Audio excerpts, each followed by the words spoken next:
You ever notice how your mind feels like a browser with 47 tabs open, and one of them is playing music, but you can't figure out which one? Yeah, that's what most people call thinking. We live in an age where everyone's talking, scrolling, deciding, but almost no one's actually thinking clearly. We chase opinions, not wisdom. We react, not reflect. And then we wonder why life feels like chaos in HD. But here's the truth. Clear thinking isn't a talent, it's a skill. And Stoicism, that's the ancient framework that turns mental chaos into clarity and impulsive decisions into intelligent ones. So today, I'm going to show you how to think clearly and make better decisions using Stoic principles that cut through the noise, ego, and emotion. This isn't going to be some watered-down motivational talk. We're getting brutally honest, controversial, and a little uncomfortable, because that's where the real clarity begins. By the way, if you enjoy deep, thought-provoking insights on Stoicism, self-improvement, and navigating life with wisdom, you'll love my free newsletter. Every Sunday, I share powerful lessons, controversial truths, and practical strategies to help you level up, all for free. Want to join? Just click the link below and start getting value-packed content straight to your inbox every week. And if you're a brand looking to sponsor my content and reach a highly engaged audience of thinkers and doers, reach out via my email in the description. Let's create something impactful together. 1. Remember, not every thought deserves attention. Here's a truth that'll probably offend your inner philosopher. Not every thought in your head is worth entertaining. Some of them are just mental flatulence. They pop up, stink for a second, and then pass. The problem is, most people try to analyze every single one. They sit there overthinking like their brain is the stock market. Why did she look at me like that? Did I say something wrong? What if I fail this presentation? What if I die alone? You see, the Stoics had a simple rule: don't believe everything you think. Marcus Aurelius literally wrote in his Meditations, "Your mind will take the shape of what you frequently hold in thought." In other words, if you give attention to garbage, your mind becomes a landfill. And trust me, I learned this the hard way. Your brain is a pattern-seeking machine on steroids. It evolved to detect danger, not truth. Back in ancient times, that was useful. If something rustled in the bushes, you assumed tiger, not wind. Better paranoid than dead. But fast forward to today, and your brain is still playing caveman games in a world full of notifications, gossip, and mental junk food. So when your boss frowns during a meeting, your mind goes, "He hates me." When your partner replies late, your mind goes, "They're losing interest." When your friend cancels plans, your mind goes, "I must have done something wrong." You start connecting dots that don't exist. And worse, you give those random, insecure, ego-driven thoughts a VIP seat in your mind. The Stoic mindset says, you can't control which thoughts appear, but you can control which ones stay. It's like being a nightclub bouncer for your mind. Some thoughts get in, the rest stay out. Whenever a thought hits you, before you dive into overthinking mode, pause and ask, is this thought helping me or hurting me? If it's a fear, an assumption, or a replay of an argument from 3 years ago, toss it out. You're not obligated to entertain every mental guest that knocks on your door. Here's what I do personally, and it's not fancy. When I catch myself spiraling into a dumb thought like, what if I embarrass myself during this speech? I talk back to it like an annoyed older brother. Okay, and so what if I do? That instantly kills the drama. The thought loses power because it realizes, I'm not feeding it attention. Attention is energy. Whatever you feed grows. Feed clarity, it grows. Feed anxiety, it grows faster. So I learned to starve my mental parasites. There was this time I texted a girl I liked. She didn't reply for a day. One day. Now, any sane person would have gone. She's probably busy. But my overthinking male brain turned into a crime scene investigator. I started analyzing her last message. The tone, the emojis, even checked if she'd watched my story. My thoughts went from maybe she's busy, to she must have found someone else, to I'm clearly not good enough.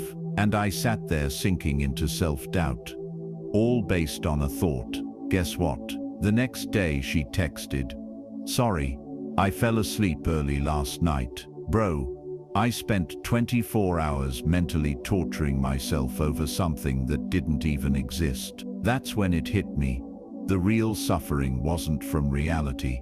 It was from my interpretation of it. That's what the Stoics mean when they say, we suffer more in imagination than in reality. After that, I started treating my thoughts like background noise. Some are useful, like, pay your bills. Others are nonsense, like, she probably hates you. Now, I choose which thoughts get attention, like choosing songs on a playlist. Here's the uncomfortable truth. Your thoughts aren't sacred. They're not divine messages from the universe. They're chemical impulses shaped by your past, fears, ego, and even how much sleep you got. But most people idolize their thoughts. They treat them like prophecies. They feel a certain way and assume it must be true. And that's how people ruin relationships, quit jobs too early, start fights, or talk themselves out of opportunities. Stoicism gives you emotional X-ray vision. It says, just because you thought it doesn't mean it deserves respect. A clear mind is one that filters, not one that floods. And as a man, I've realized that discipline isn't just about waking up early or hitting the gym. It's about mental discipline, the ability to ignore thoughts that don't serve your purpose. Because if you can't control what you focus on, you'll be manipulated by your own emotions. Catch the thought. Don't judge it. Just notice it. Label it. That's anxiety. That's ego. That's insecurity. Decide if it deserves attention. If it's not useful or factual, let it go. Refocus. Replace it with action. Something physical, present, grounding. For me, that's hitting the gym, journaling, or cleaning my desk. Doing something real snaps me back to reality. Epictetus said, "It's not what happens to you, but how you react to it that matters." But here's a modern twist. It's not just how you react to life.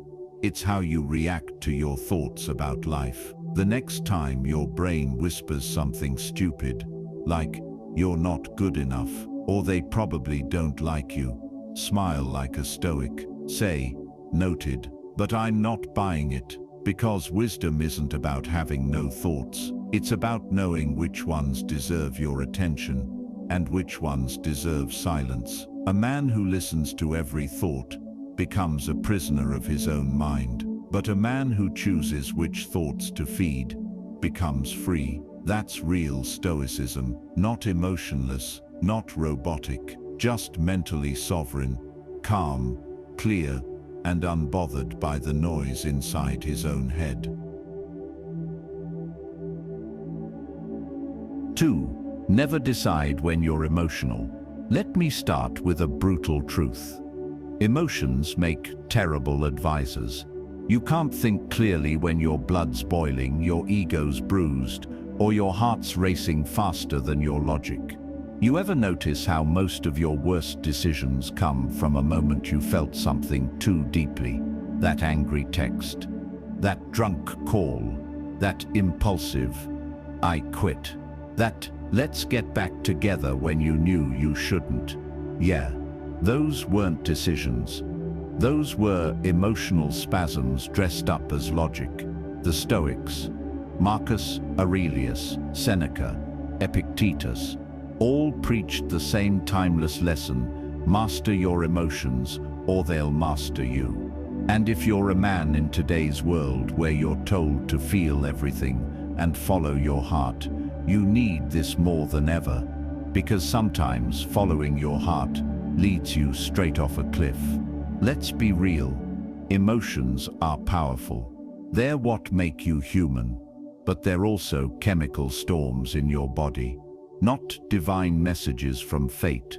When you're angry, your brain literally shuts down the prefrontal cortex, the part responsible for reasoning and decision-making. When you're anxious, your fight or flight system kicks in, and logic gets drowned out by fear. When you're in love, dopamine and oxytocin turn you into a walking hallucination factory. You don't see people clearly. You see your hope of who they might be. You don't think about consequences. You think about comfort. That's why Stoics warned, hold judgment until emotion settles. Because emotion is temporary, but the fallout of emotional decisions is permanent. Think of it this way: your feelings are like weather, and your decisions are like architecture. You don't build a house during a hurricane. There was this one time I got into a heated argument with a close friend. We were both stubborn, both convinced we were right. Instead of cooling off, I grabbed my phone and wrote a paragraph-long message, the kind of message that feels poetic when you're angry, but petty when you reread it later. I hit send. 10 minutes later, regret showed up like a debt collector. I reread what I sent and realized half of it wasn't even true. It was just emotional vomit. I wasn't trying to communicate. I was trying to hurt back. That one emotional outburst ruined years of trust. We didn't talk for months, and even when we did, things never felt the same. I learned the hard way: once words leave your mouth or your keyboard, you can't take them back. A Stoic would have said, don't speak when angry, don't decide when fearful, and don't promise when euphoric. Because every emotional state exaggerates reality. Anger makes everything feel urgent, fear makes everything feel dangerous, and love makes everything feel eternal. And none of those are true. Here's something controversial. Men think they're being logical when they're emotional. We disguise our feelings behind rational excuses. We say, I'm just being real, when really, we're being reactive. We say, I don't care, when we deeply do. We say, it's not emotional, it's principle, when it's actually ego. Stoicism doesn't tell you to kill your emotions. It tells you to observe them like an enemy negotiator. When a feeling arises, don't act. Don't suppress it either. Just say, ah, there you are. Anger, fear, lust, ego, name it. Detach from it. Let it pass before you move. Because power isn't in expression, it's in restraint. Any fool can react. It takes strength to wait. Here's what I started doing. When I feel emotional, I follow a simple Stoic rule: no decisions, no discussions, and no responses for 24 hours. If someone insults me, I don't clap back. I go silent.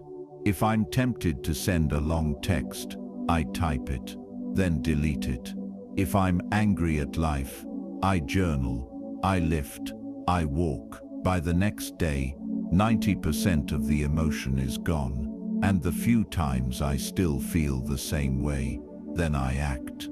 That's emotional maturity, not being unfeeling, but being unmoved by the temporary.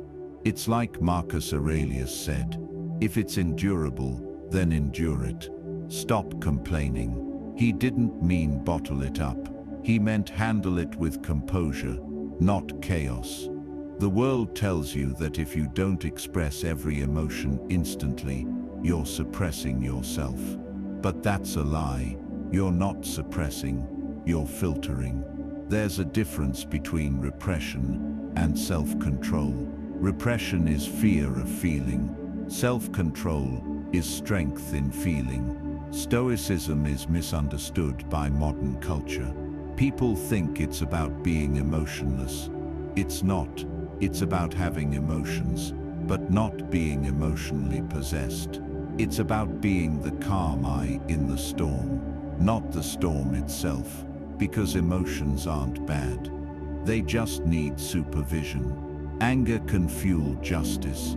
Fear can inspire caution. Love can build meaning, but only if you're their master, not their servant.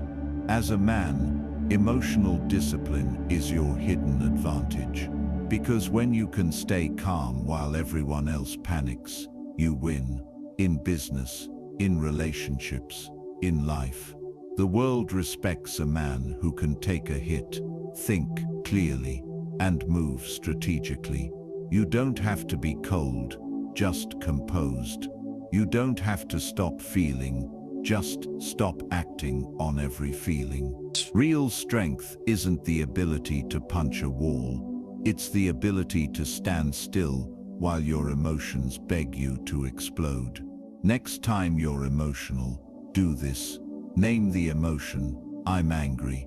I'm jealous. I'm scared. Locate it. Feel where it sits. Chest, stomach, shoulders. Delay action.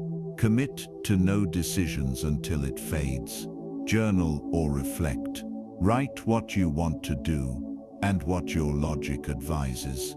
Choose the calmer path. You'll notice something magical. The calmer path usually ends up being the smarter one. Seneca once said, "Anger an acid that does more harm to the vessel in which it is stored than to anything on which it is poured." And that's true for all emotions. Acting in anger hurts you more than the other person. Deciding in fear limits you more than the world. Speaking in lust blinds you more than it connects you. Every time you decide in emotion, you trade clarity for chaos. Every time you wait, you trade chaos for control. So the next time your emotions roar, remember this: you can't stop the storm, but you can choose not to sail in it. A man who can't control his emotions is easy to manipulate. A man who can is unstoppable. So don't make decisions when your heart is loud. Wait until your mind can whisper, because in the silence after the storm, that's when wisdom finally speaks.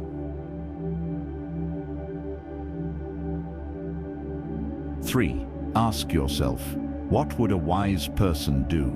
You ever find yourself in a stupid situation, thinking, how did I end up here? Maybe you said something out of pride, made a petty decision out of ego, or chased someone you knew wasn't good for you. All because your emotions hijacked your brain. Now imagine if right before that moment, you stopped and asked, what would a wise person do? Sounds simple, right? But that one question, that short pause, can change the entire direction of your life. It's like having Marcus Aurelius on speed dial, smacking you in the back of the head every time you're about to do something dumb. Here's the harsh truth. Most of us don't make decisions as our highest selves. We make them as our hungriest, angriest, or loneliest selves. When you're in those states, wisdom goes out the window. You don't think like a philosopher. You think like a caveman with Wi-Fi. The Stoics understood this. They knew we all have two versions of ourselves: the impulsive self, driven by emotion, pride, and instant gratification. The wise self, calm, logical, disciplined, focused on the long game. That's why Marcus Aurelius would often write in meditations, as if he were reminding himself, "Be the man philosophy tries to make you." He knew that wisdom isn't natural, it's chosen, It's not about being perfect. It's about remembering to pause and ask, what would a wise person do right now? That question is like an internal reset button. It yanks you out of your feelings and drops you back into clarity. Because wisdom doesn't give dopamine. Ego does, anger does, revenge does. Wisdom, it's slow, calm, and unexciting. It doesn't make your heart race. It makes your pride shut up. And that's why we avoid it.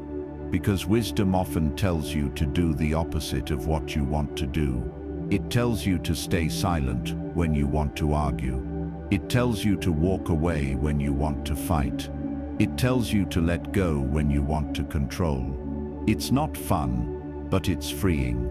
The Stoic philosopher Epictetus said, "If you wish to improve, be content to be thought foolish and stupid." That's the thing. Being wise often looks weak to emotional people.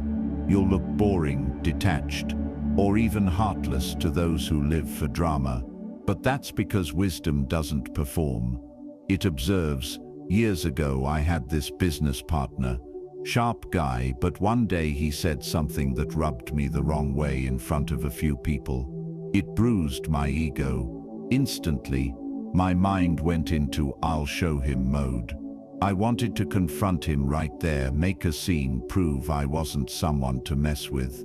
But then this random phrase, one I'd read from Seneca, hit me. Anger, if not restrained, is frequently more hurtful to us than the injury that provokes it. I paused, took a breath, and I literally whispered to myself, what would a wise man do right now? A wise man wouldn't explode. He'd observe. A wise man wouldn't feed his ego. He'd protect his peace. So instead of reacting, I left. I went home, and you know what? The next day, that same business partner called and apologized. Turns out he was under stress and didn't mean it personally. If I'd reacted emotionally, I might have lost a valuable partnership, all because my pride wanted to win. That day I realized something life-changing. Wisdom doesn't always look strong, but it always builds strength. Start by realizing you already know what the wise choice usually is.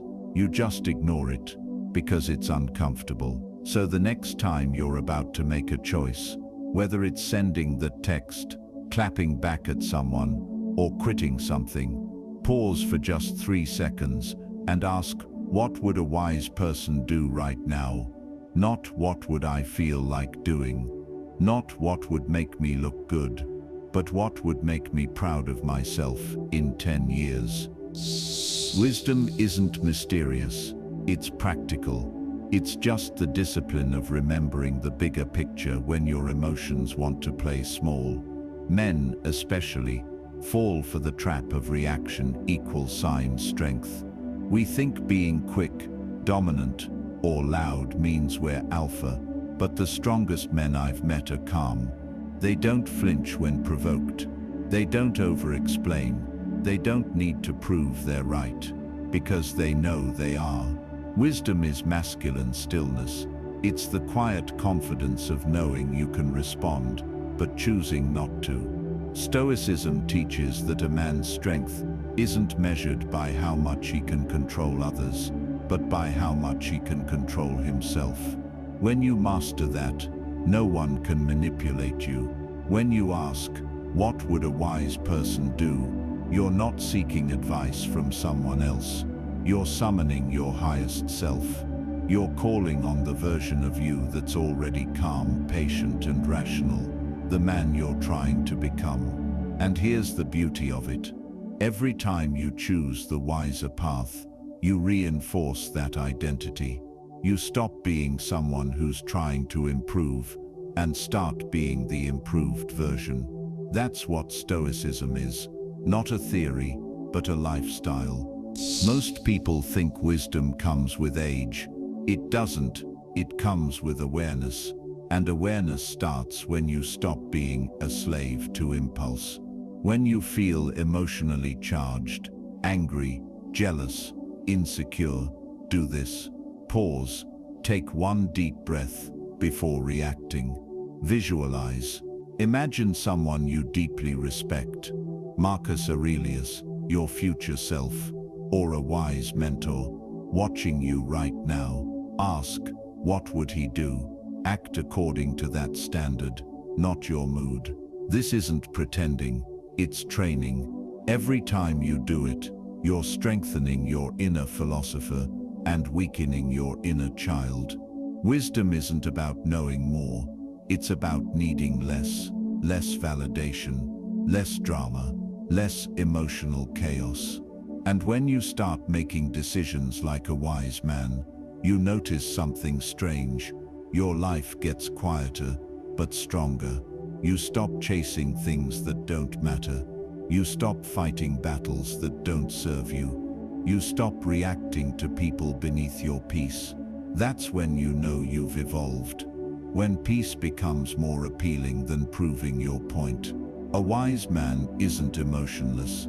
He's emotionally sovereign. He feels everything but acts on almost nothing. He doesn't ask, what feels good right now? He asks, what will make sense later? So the next time you're in a heated moment, stop. Don't ask, what would my emotions do? Ask, what would a wise man do? And then do that, because that's how boys become men, and men become Stoics. 4. Don't argue to win, argue to learn. Here's an ugly truth. Most people don't want to hear. You're not trying to communicate, you're trying to win. Be honest. When someone disagrees with you, do you listen to understand, or do you just wait for your turn to talk? Yeah, that's what I thought. We live in a culture that treats every disagreement like a UFC match. Debates aren't about truth anymore. They're about dominance. Everyone's a self-proclaimed philosopher until they're proven wrong. Then suddenly it's personal. But here's what the Stoics knew thousands of years ago. If you argue to win, you stay ignorant. If you argue to learn, you evolve.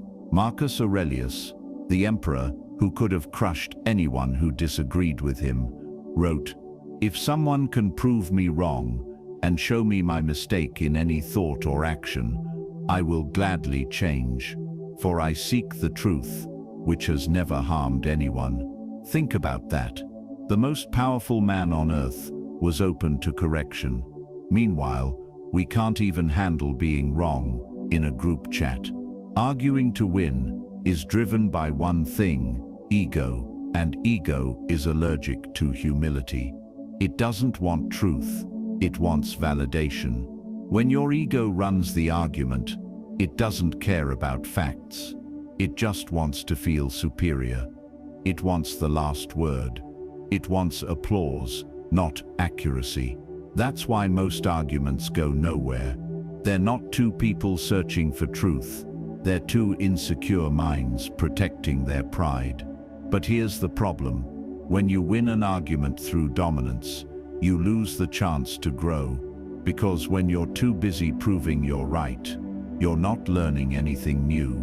It's like arguing with someone about how to get in shape while never stepping foot in a gym. All talk, zero transformation. Let's be real. Men are raised to compete. From sports to business to relationships, everything feels like a scoreboard.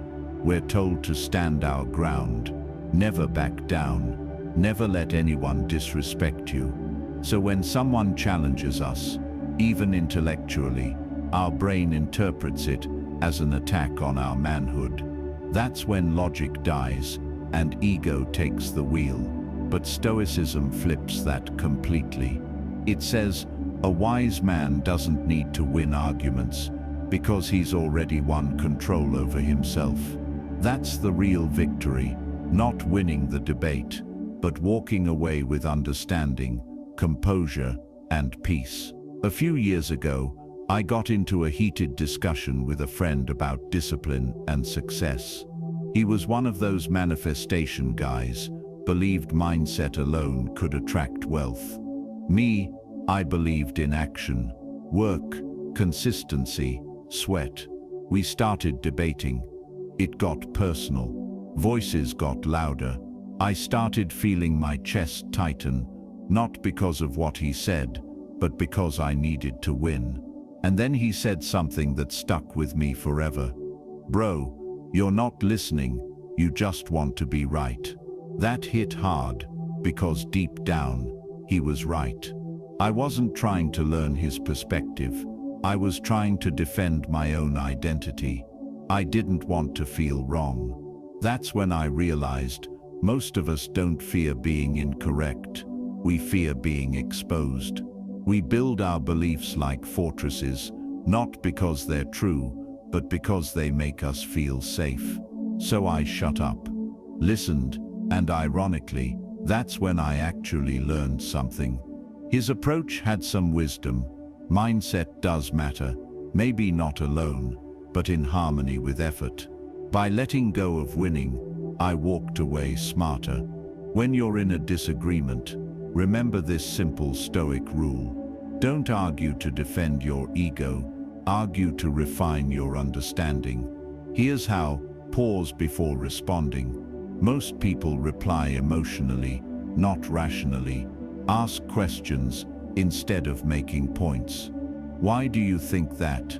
Opens more doors than you're wrong. Find truth even in disagreement. Even fools accidentally say wise things sometimes. Detach your identity from your opinion. You have ideas, you're not defined by them. Be okay with being wrong. It's not humiliation, it's calibration. Every time someone corrects you, your brain upgrades. So instead of thinking, "They embarrassed me," think, "They just gave me free wisdom." You know what's more masculine than shouting to prove your point? Being silent while others argue emotionally, that's power. Most men think strength is about dominance, but strength without discipline is just noise. When you argue to learn, you become dangerous, because now you're combining logic with humility. You're not emotionally reactive, and that makes you unpredictable. A man who listens can't be manipulated, because he's not blinded by pride. The Stoics called this rational detachment, the ability to engage without ego. It's the same energy as a martial artist, who doesn't fight out of rage, he fights out of control. When you argue to win, you feed your ego. When you argue to learn, you feed your soul. And here's the twist: ironically, the people who argue to learn end up winning anyway. Not the debate, but the wisdom, because they walk away smarter, calmer, and more respected. The guy who argues to win might feel good for a moment. The guy who argues to learn grows for life. The Stoics believed truth doesn't belong to anyone. No one owns it. You can only discover it through humility. Seneca wrote, "While we teach, we learn," meaning every conversation is an opportunity for both people to grow, if they're humble enough to listen. That's why the smartest people you'll ever meet are often the quietest in the room. They don't need to dominate. They observe, reflect, and respond with precision. Arguing to learn turns life into a classroom instead of a courtroom. You ever meet someone who can't handle disagreement? They instantly get defensive, raise their voice, or bring up irrelevant nonsense just to feel right. That's not confidence, that's fragility. Confidence says, "Let's explore that." Insecurity says, "How dare you question me?" So when you find yourself in an argument, check which one you're being. Are you the wise man exploring truth, or the insecure one protecting his illusion? Arguing to win makes you feel powerful for a moment. Arguing to learn makes you powerful for a lifetime. A wise man doesn't fear being wrong. He fears staying ignorant. He doesn't fight to protect his pride. He fights to protect his peace. And when everyone else is screaming to be heard, he's calm enough to listen. That's the difference between a boy who needs to be right and a man who just wants to understand. So the next time someone challenges you, don't try to crush them. Lean in, listen, and remember, the goal isn't to win the argument, it's to win your mind. 5. Write before you react.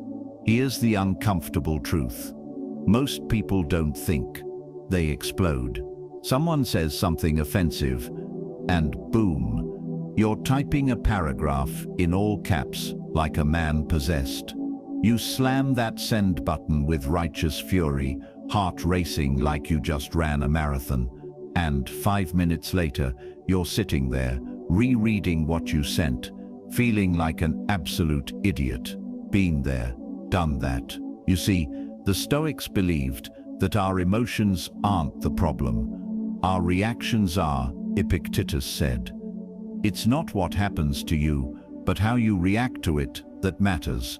And one of the best ways to master that reaction is to write before you respond. Writing forces you to slow down. Your brain runs at 100 miles per hour when you're emotional. Writing drops that speed to 30. You can't type as fast as you can think.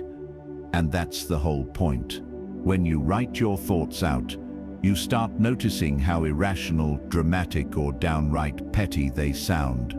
You go from, I'm going to destroy this person, to, okay, maybe I overreacted, just a little. Writing pulls your emotions out of your head and traps them on paper where you can see them for what they really are, temporary impulses. It's like emotional detox. Instead of vomiting your feelings onto someone else, you process them privately with dignity and self-respect. Because in the heat of the moment, writing feels weak. It feels like backing down. Especially for men, we're conditioned to respond instantly, stand our ground, and never let anyone disrespect you. But here's the truth. Impulsive reactions aren't power. They're insecurity disguised as dominance. A man who must react immediately is a man controlled by his emotions. A man who writes first is a man controlled by his mind.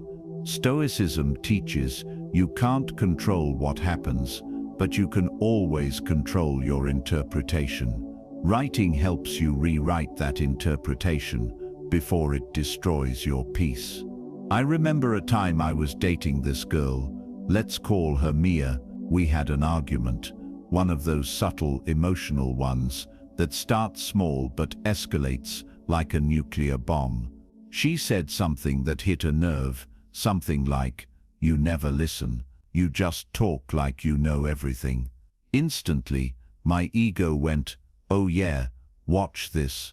My fingers hovered over the keyboard, ready to unleash a storm of words to defend myself. But something stopped me. Maybe it was intuition, maybe it was Marcus Aurelius whispering in my ear, "Bro, chill." So instead of texting her, I opened my notes app. I wrote everything I wanted to say, raw, unfiltered, even the petty stuff. I wrote for 10 minutes. Then I read it back, and it hit me. I wasn't mad at her, I was mad at feeling misunderstood. Half the stuff I wanted to say was just my pride lashing out, not truth.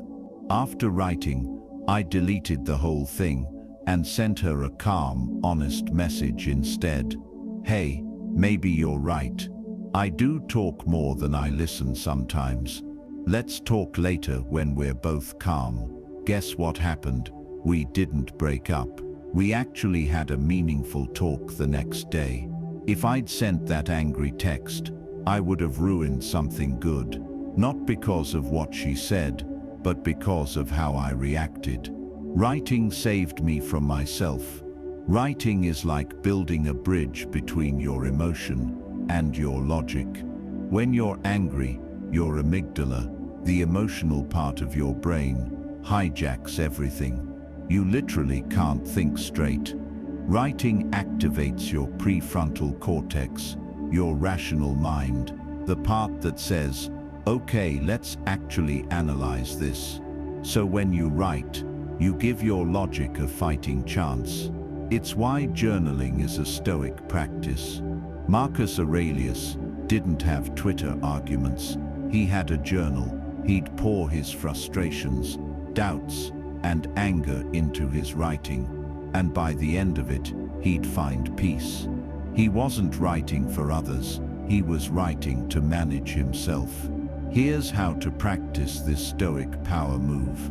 When you're triggered, pause. Don't text, don't speak, don't post. Write it all down. Whatever's on your mind, ugly, raw, emotional, put it in your notes, not in someone's DMs. Wait 10 minutes. Read what you wrote. Half of it will sound insane. Delete that half. Rewrite it calmly. Now you're thinking clearly. You can see the situation with logic instead of pride. Then decide, respond, stay silent, or move on. You'll be shocked how often you realize the best reaction is no reaction at all. Most men mistake silence for weakness, but in reality, silence is discipline. Anyone can shout when they're mad. It takes a man to stay composed when everything inside him wants to explode. Writing before reacting is how you build that composure. It's like emotional weightlifting. Every time you resist the urge to react, you strengthen your self-control. And in a world full of emotional men pretending to be alpha, that's real masculinity. When you can't be provoked, you're untouchable, because power isn't about control over others, it's control over yourself. Seneca once wrote, "Anger, if not restrained, is often more hurtful to us than the injury that provokes it." And that's exactly it. Your reaction often hurts you more than the thing that triggered you. When you write before reacting, you create distance between stimulus and response. You stop being a puppet pulled by your emotions. You become the observer, calm, deliberate, rational. You stop reacting like a slave and start responding like a philosopher. Think about how many careers, relationships, and friendships get destroyed over one impulsive text or post. One, "I didn't mean it like that." One, "I was just angry." Writing before reacting is the antidote to regret. It's like installing an emotional seatbelt. You might still crash, but you won't destroy yourself in the process. Writing before reacting doesn't make you passive, it makes you precise. It's not weakness, it's wisdom. Every time you write, before you respond, you're saying, "I choose understanding over ego. I choose control over chaos. I choose growth over pride."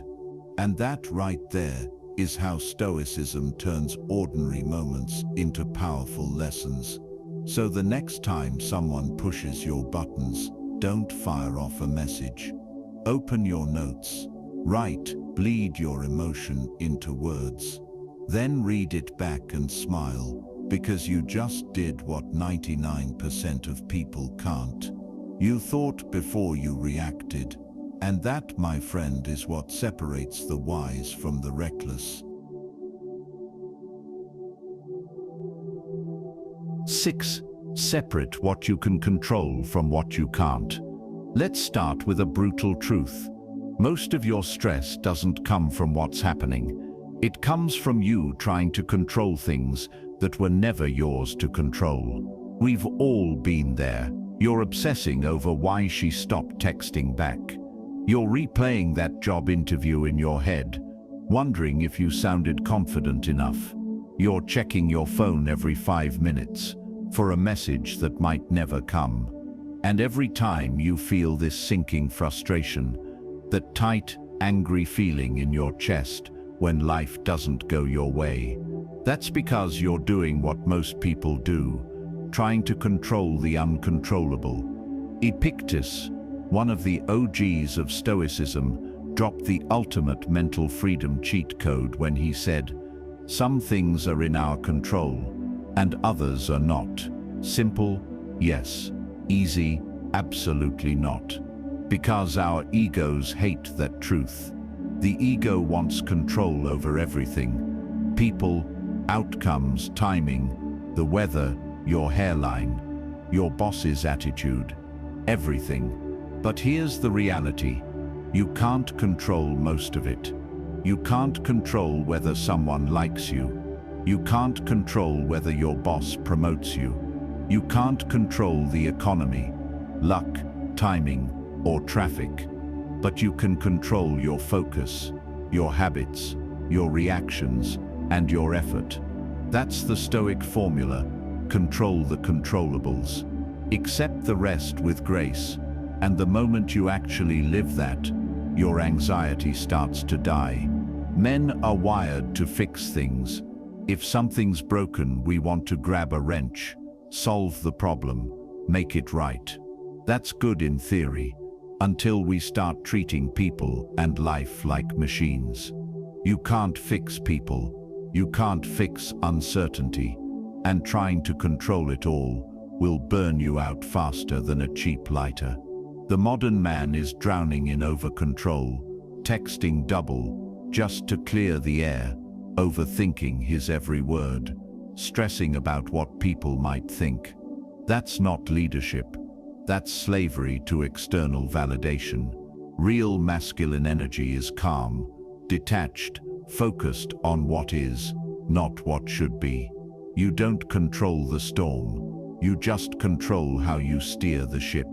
A few years ago, I went through a breakup that hit me like a freight train.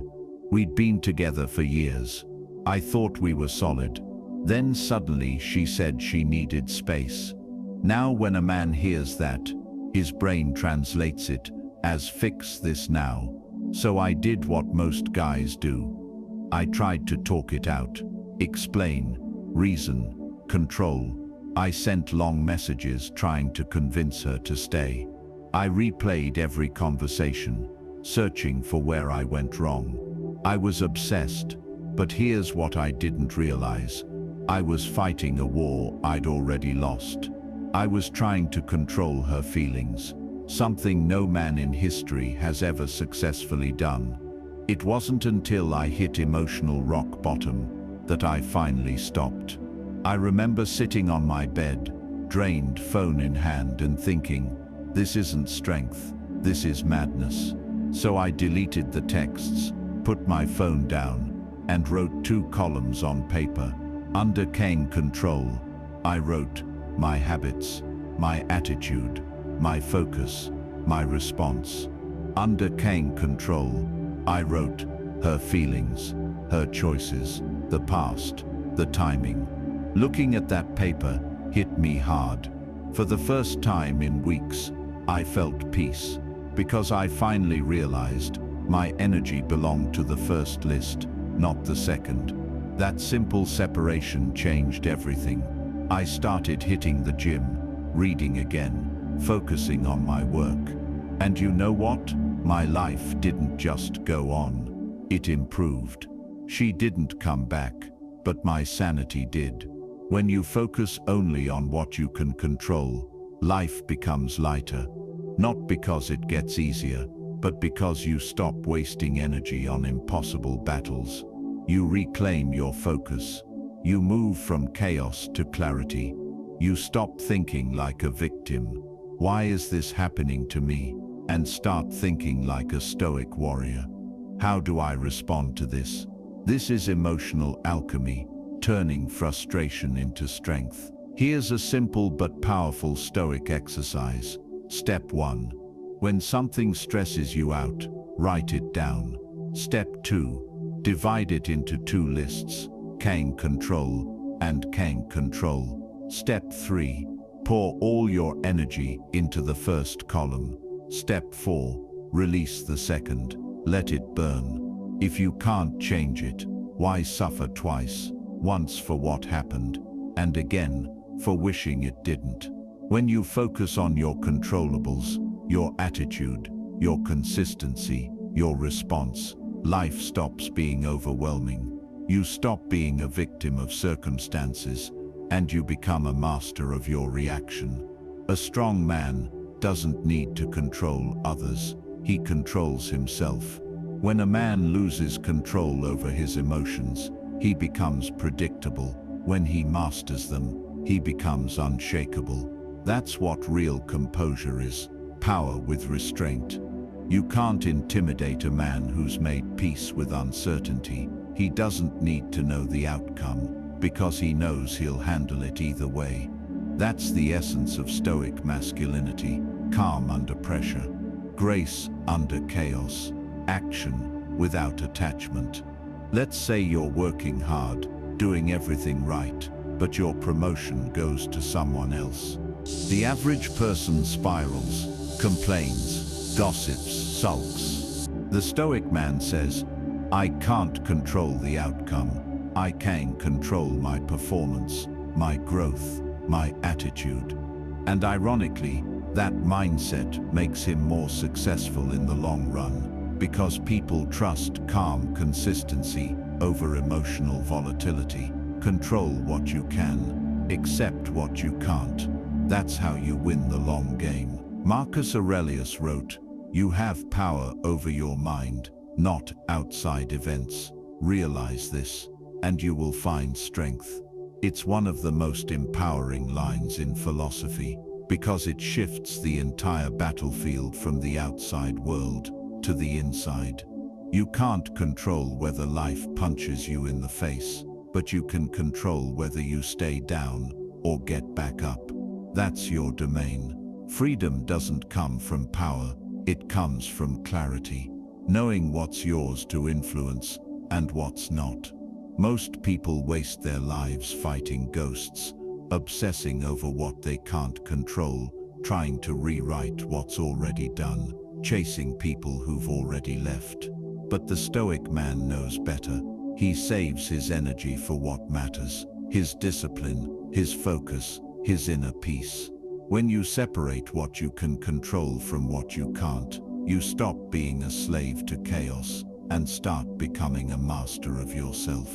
Because real strength isn't about controlling the world, it's about walking through it with unshakable calm, saying, whatever happens, I'll handle it. And that, my friend, is when you finally start to think clearly. 7. Accept you might be wrong. Here's a tough pill to swallow. You're not as smart as you think you are, and neither am I. But the real tragedy, most people would rather die than admit that. We'll defend our opinions like they're our children, even when they're ugly, unproven, and based on nothing but pride and emotion. You've seen it. You've done it. I've done it, too. You argue for hours just to win, not to find truth, not to grow, but to feed your fragile little ego that whispers, you have to be right. But here's the truth. The Stoics knew long before us. The moment you admit you could be wrong is the moment you actually start to think clearly. Our entire identity is built around being right. From school to work to relationships, we're rewarded for certainty, not curiosity. You're praised for having an answer, not for asking a question. And for men, this pressure is 10 times worse. We're taught that being wrong equals weakness, that changing your mind makes you soft. So we end up defending dead ideas out of pride. But Stoicism flips that logic completely. It says, you're not weak for admitting you might be wrong. You're wise.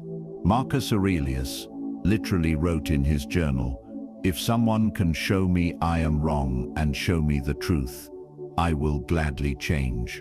For I seek the truth, which has never harmed anyone. Think about that. This was an emperor, ruler of millions, saying he'd gladly be proven wrong. Meanwhile, we can't handle being corrected in a group chat.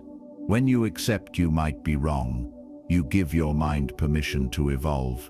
When you don't, your ego becomes your prison. See, the human brain hates uncertainty.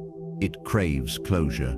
So when we form an opinion, our brain instantly starts collecting evidence to confirm it, not to challenge it. That's called confirmation bias. And it's why arguments on the internet go nowhere. Everyone's convinced they're the exception. Everyone's building their own little echo chamber where they're always the hero and everyone else is an idiot. The Stoics understood this trap thousands of years ago.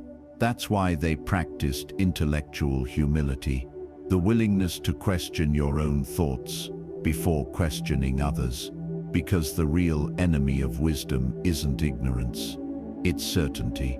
A few years ago, I was having a heated debate with a close friend about financial success. He believed wealth comes from calculated risk, investing, leveraging debt, playing bold. I was the save every penny, play it safe type. So naturally, I thought he was reckless. We argued. I lectured him with quotes, logic, even Stoic principles. Oh, the irony. He just smiled and said, "Okay, bro, let's see where we both are in 5 years." Fast forward 2 years, he started his business, took risks, worked like a maniac, and was thriving. Me, still overthinking, saving pennies, waiting for the perfect time. And one day, while watching him succeed, I realized something painful but liberating. I wasn't disciplined. I was scared. My logic wasn't truth. It was fear disguised as wisdom. That's when I learned that being wrong doesn't mean you failed. It means you're growing. The worst kind of wrong is the one you refuse to admit, because that one keeps you stuck forever. Accepting you might be wrong doesn't destroy your confidence. It refines it. It makes you open, flexible, and grounded. Think about it. Would you rather be right, or would you rather learn? Most people can't tell the difference. They confuse ego for intelligence. They think conviction means correctness, but in reality, the man who constantly questions himself, not out of insecurity, but out of curiosity, becomes dangerous. Because he's adaptable, he's not married to his opinions. He can pivot, adjust, evolve. That's how great thinkers, leaders, and men rise. They keep updating their beliefs like software. Here's how you can practice accepting you might be wrong without losing your sense of strength. Question your first reaction. When you feel certain, pause. Ask yourself, what if I'm missing something? You'll be surprised how often you are. Play devil's advocate against yourself. If you believe something strongly, argue the opposite side in your head. It's uncomfortable, and that's why it works. Seek truth, not validation. Stop looking for information that agrees with you. Read, listen, and talk to people who disagree. Detach your identity from your opinions. You have beliefs, you're not defined by them. So it's okay to update them. Celebrate being corrected. When someone proves you wrong, don't get defensive. Thank them. They just saved you from future stupidity. There's this false idea floating around that real men must always be certain, always know what to say, never doubt. But that's not confidence. That's insecurity, wearing a tough face. Real strength is the ability to say, I might be wrong, without feeling smaller. Because when you admit that, you're not surrendering, you're expanding. You're saying, my ego isn't my master. You're saying, truth matters more than pride. That's not weakness, that's wisdom with muscle. The Stoics weren't timid men. They were warriors, emperors, philosophers, but their greatest strength wasn't dominance. It was self-awareness. That's why Stoicism is so masculine. It doesn't tell you to be perfect. It tells you to be honest, even when the truth bruises your pride. Seneca said, "To err is human, but to persist in error is stupid." That's as direct as philosophy gets. Being wrong is part of life. Staying wrong is a choice. When you accept that you might be wrong, you gain freedom, because you no longer have to protect your ego. You can explore, learn, evolve, and grow without fear. You stop being defensive and start being effective. And the irony, the more comfortable you are with being wrong, the more often you end up being right, because you've trained your mind to see clearly, without distortion. Look at social media today. Everyone's a philosopher, politician, and psychologist rolled into one. Nobody says, "I might be wrong." Everyone says, "You're an idiot if you don't agree." It's chaos disguised as confidence, and that's why most people stay miserable. They're too busy defending their delusions to learn anything new. The Stoic man, he observes, questions, and adjusts. He doesn't cling, he evolves. He doesn't need to prove he's right, because he's grounded enough to grow. Accepting you might be wrong is like opening a window in a stuffy room. Suddenly, everything feels lighter, clearer, breathable. It's not a weakness to change your mind. It's a strength to admit that truth matters more than ego. When you stop obsessing over being right, you start discovering what's real. And when you start chasing truth instead of pride, you stop living reactively and start living rationally. The Stoics knew wisdom begins when the desire to be right ends. So the next time you find yourself in a debate, in a disagreement, or defending your opinion with fiery conviction, ask yourself, do I want to win, or do I want to understand? Because one feeds your ego, the other frees your mind, and that's the Stoic way, not to always be right, but to always be ready to grow. If you've made it this far, you're already thinking differently from most people. Because, let's be honest, the majority don't think. They react. They don't reflect. They justify. They don't question. They cling. But you're learning to pause, to step back, to see things as they are, not as your emotions want them to be. That's Stoicism in motion. Not some cold robotic philosophy, but a way of living that keeps your soul calm while the world loses its mind. Thinking clearly isn't about being emotionless. It's about being aware. It's about knowing when your ego is talking and when your reason is whispering. It's about understanding that control isn't found in dominance, but in discipline. And if there's one message I want you to walk away with, it's this: clarity is a superpower.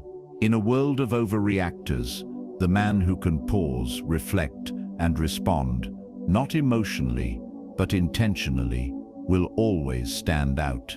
He's grounded, unshakable, and respected.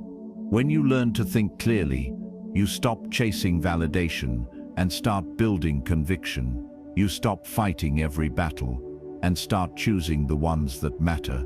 You stop being led by chaos and start leading yourself. Remember what Marcus Aurelius said: you have power over your mind, not outside events. Realize this, and you will find strength. That's the secret. That's the Stoic way. So the next time your emotions flare, your ego rises, or your pride wants to win, take a breath. Ask yourself, is this helping me see clearer, or just making me feel louder? Because the wise man doesn't shout to be heard. He thinks to understand, and when you can do that, you'll stop surviving life and start mastering it. By the way, if you enjoy deep, thought-provoking insights on Stoicism, self-improvement, and navigating life, with a mix of honesty, humor, and hard truths, you'll love my free newsletter. Every Sunday, I share powerful lessons, personal reflections, and raw truths that'll help you think deeper and live wiser. So if you're ready to grow, not just emotionally, but philosophically, hit that link below and join us. Because the world doesn't need more noise. It needs more men who think clearly.